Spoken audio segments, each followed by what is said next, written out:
Hey guys, welcome back. I'd like to talk to you. Now, if you guys, I've got something. This is just the real truth. I'm not here to make fun of anyone. I'm not here to talk trash about any other gurus. I have a concern about something. So I'd like to tell you the honest truth about this, okay? If here's what it is. Many of you have reached out. There was a certain guru by the name of Frank26 that has put some bold claims out, okay? And you've asked me for my opinion on it. So I'd like to share my opinion with all of them. I think it's important at this time, okay? And here's the thing. If you guys are going to be sensitive to me telling you the truth about Frank26, you might want to not listen to or watch this video, okay? And I'm just being honest with you, okay? So here we go, guys. Again, let's get started. All right, so here's one of the ways Frank's operates, guys. He uses keywords, okay, to sucker you in. He uses these keywords to get you operating on hopium. His keywords are kind of like bait to suck you in, okay? But now let's talk about just some of his recent claims and statements just to kind of start revealing the truth to you, okay? Back around September of last year, when Iraq put all the articles out talking about they were talking about the white paper reform, okay?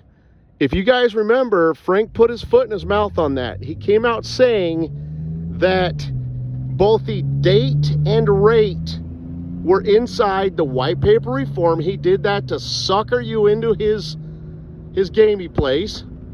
And he was 100% wrong, okay? Then around December, he came out telling you guys basically that the rate was going to change around December.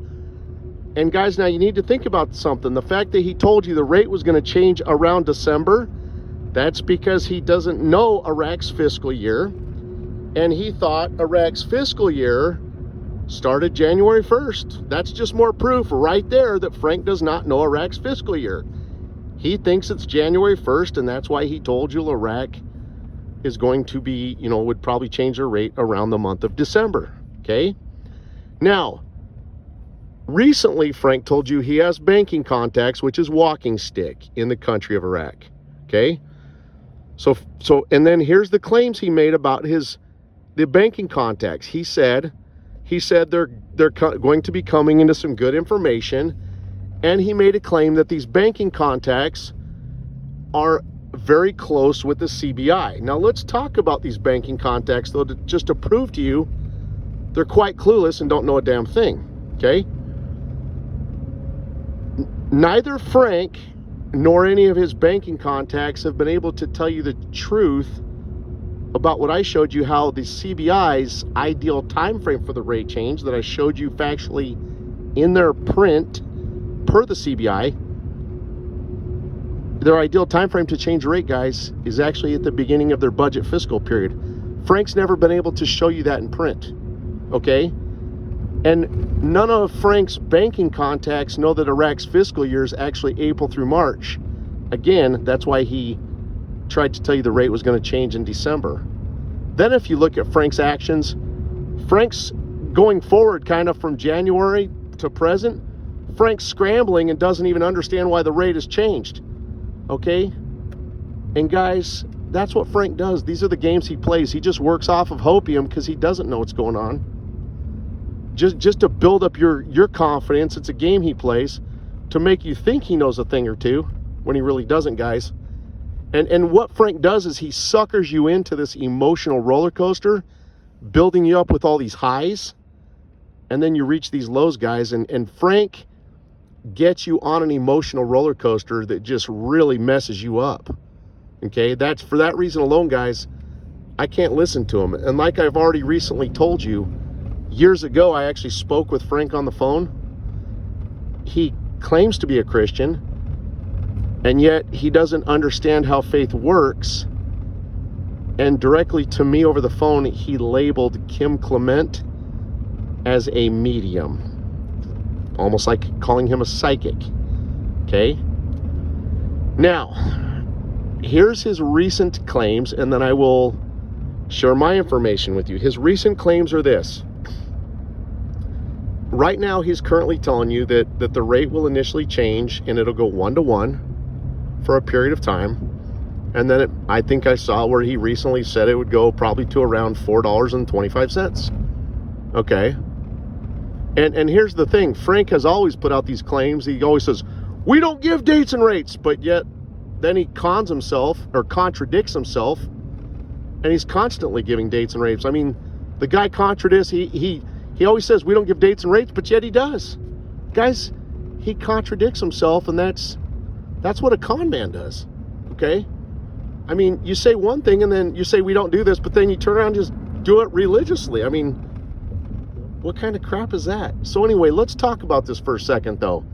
So Frank is saying that Iraq is going to change the rate. It's going to come out 1-to-1 and then climb up to or probably around $4.25 is what I think he shared. Let's talk about that, guys. Is it going to come out 1-to-1? Let's talk about this at Iraq's level, at the U.S. level, and then I'm going to get into some other stuff with you, okay? Obviously in Iraq, in the country of Iraq, they don't want the citizens getting rich. Why? That's why they devalue the currency to suck back in or draw back in more of the 3-0 notes. Why don't they want the citizens getting rich? I want you to think about something for a second. If the citizens keep their 3-0 notes, they do get rich. And in Iraq, who has to pay for that? Well, the federal government and the CBI do. They have to pay for it. The citizens at that point are profiting off this, because think about this carefully. The citizens in Iraq, they're not doing a currency swap, okay? They're not trading in dinar for a different currency. They're going from dinar to dinar. So they're profiting off this, guys, at the expense of the government, okay? Because the government of Iraq has to pay for this. They don't want Iraqi citizens getting rich. Now, let's talk about this outside of Iraq, okay? You and I, when you and I go to exchange, our government is not paying us, okay? Our government is not paying us. You and I are doing a currency swap. We're trading dinar for US dollars. It's a currency swap. Okay? Our government isn't paying for it. It's not on, it doesn't impact them financially. Plus, in the US, if the rate were to come out higher, let's just say the rate came out in the $3 range versus the $1 range, our government actually wins at that because they actually get to tax us more. They will make more revenue off of a higher rate, off of the taxes, okay? And then the last part to that is the more money you and I come into at a higher rate, the more money we have, the more money we spend. So if you and I come into more money, we will be spending and injecting more money back into our own economy, okay? So that's what I want you to think about, okay? Now, let's talk about something for a second. Let's talk about Kuwait, then we're going to get into Iraq, okay?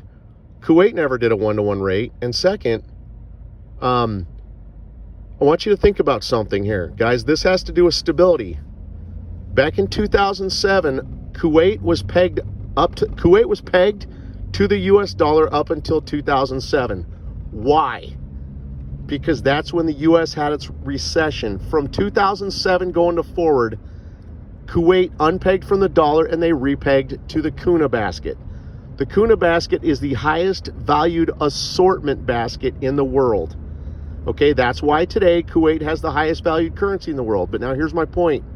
Again, in 2007, Kuwait unpegged from the dollar and went to an assortment basket. Why? What did they learn? In 2007, it's when the U.S. had its big recession, and they unpegged from the dollar and went to an assortment basket to achieve stability by being pegged to multiple currencies instead of just one. Okay, so now let's look at Iraq here. Is it learning from that that example or that scenario. Is it wise for a country? Iraq's the wealthiest country in the world, guys.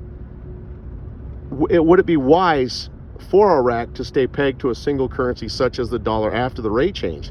The answer is not just no, it's hell no. Okay, right now, Iraq, it's not a problem for Iraq right now to stay pegged to the dollar because Iraq's got a super low-valued currency. Their currency's not worth anything. Okay, so right now, even if the dollar were to tank and collapse, it's not hardly going to impact Iraq because their currency's not worth anything at this time anyway. But if Iraq, okay, were to strengthen the value of their currency, okay, they're going to need to unpeg the dollar and transition to an assortment basket so they can achieve stability, you know, and prepare for basically plan to prepare for recessions and that kind of thing to make sure the currency has stability behind it. Okay. So guys, I mean, could the Iraq dinar go 1-to-1? Yeah, it could. It could, but based on all the factual evidence out there, guys, in my opinion, and again, this is my opinion, I strongly don't think it will. And again now, guys, looking at the overall, those of you that have been in this a long time, and you know what, guys, those of you that have been in this a long time, why don't you come out and interject on this, okay? Here's what I mean by this. You've been in this a long time, okay? And look at the amount of just pure garbage I just shared with you from Frank. Frank's made a lot of claims, and absolutely none of it, like he said, he came out telling you that back in last September, that both the date and rate were inside the white paper reforms, and he was wrong as hell.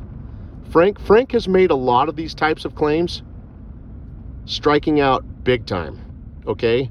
Frank has made false claims left and right. Like I told you, I just showed you a few Fridays ago where I told you guys that Iraq was going to hide the budget and not complete the budget till almost 24 hours on a Saturday of March 20th, right, roughly 24 hours before they change rate.